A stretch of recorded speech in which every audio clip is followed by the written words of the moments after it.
So in 2024, we're getting a lot of horror movies, and some of them don't even look that bad. So the movie that I'm arguably most excited about is Alien Romulus, which has a very, very vague first trailer, which I gotta be honest, I like those a little bit more. They don't reveal too much information, there's a lot more mystery, and it keeps everything very wide open, and it makes me that much more interested in the film as I will begin to speculate about what might happen. This one looks a lot scarier because unlike Prometheus and also a little bit Alien Covenant, this one seems to focus more on the incredibly claustrophobic spaceship, which I really like since I love the game Alien Isolation, and the first part of that game seems a lot like this movie. Also, it seems like there will still be that adult aspect to the horror stuff in this film, as in one shot we see this thing. Yeah, that looks pretty gross. Maybe I should censor that. Which, the first time I saw an Alien movie about 10 years ago, I thought these moments were so strange. I didn't even necessarily find it scary,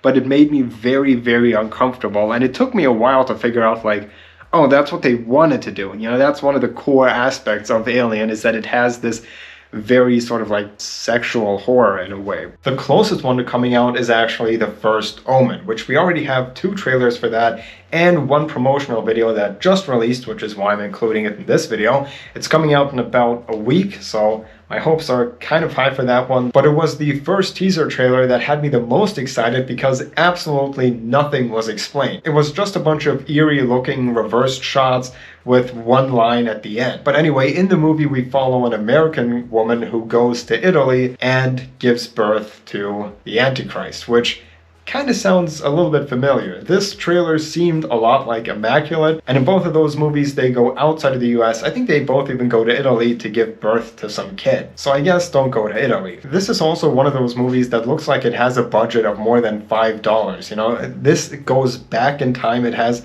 a little bit of an older setting, so it's not like it's a modern, super low budget horror film where people are getting scared by looking at their smartphones. And I really appreciate that they're trying to make something unique in that aspect. Now, arguably the weirdest movie coming out is probably Cuckoo. And this movie, I actually had the opportunity to see it, but I didn't take it because honestly I didn't pay attention and I just missed it, which is kind of a shame because it played at Berlinale and I watched Talk to Me through that last year, before, like a couple of months before it came out, and I was running around like telling everybody about how great this movie was, and nobody believed me until they actually saw it way down the line. So it's kind of a bummer that I missed this movie because it looks very freaky, very weird, and that's one thing that I love in horror movies, when they just go absolutely off the rails. But what is this movie even about? Here we follow the 17-year-old Gretchen, who's also from America, and she goes to live with her father in the German Alps, which is the southern part of Germany. From what I understand, the father has sort of like a resort there, and when she lives there, it doesn't take long for very strange things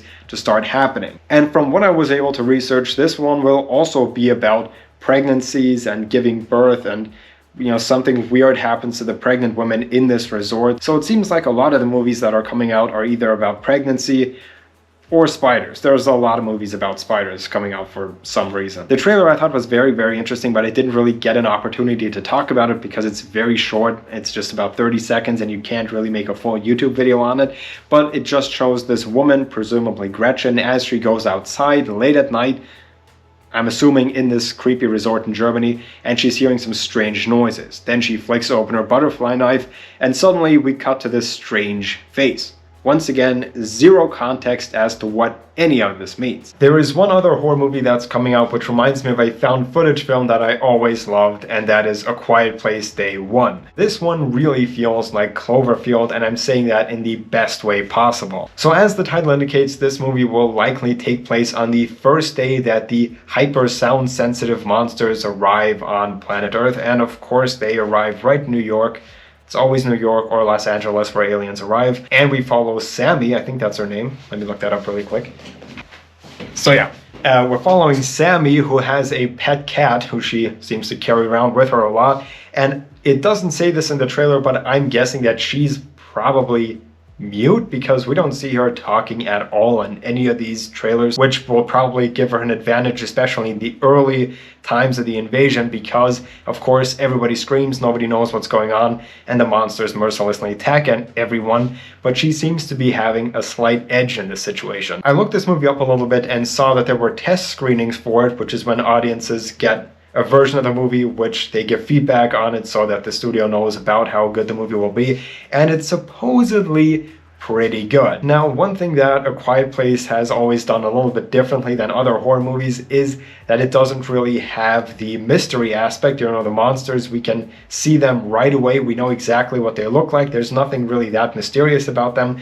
But what it does have going for it is that there can be a lot of those suspenseful moments where people have to be really quiet as the monsters slowly approach. And if those moments are well done, especially in the darkness, like in the subway tunnels, I can imagine that you can have some very, very effective scenes here. Now, personally, I hope that this movie will be better than Cloverfield, because Cloverfield I thought was a little bit like wasted potential. Man, every time I think about that story, it's like the things they could have done with that franchise, and they didn't really do that much with it. So let me know which movie you're most excited about. Maybe it's on this list, maybe it's not. For me, it's actually Longlegs, but I already talked about that. Anyway, I hope you liked it and that I get to see you in the next video.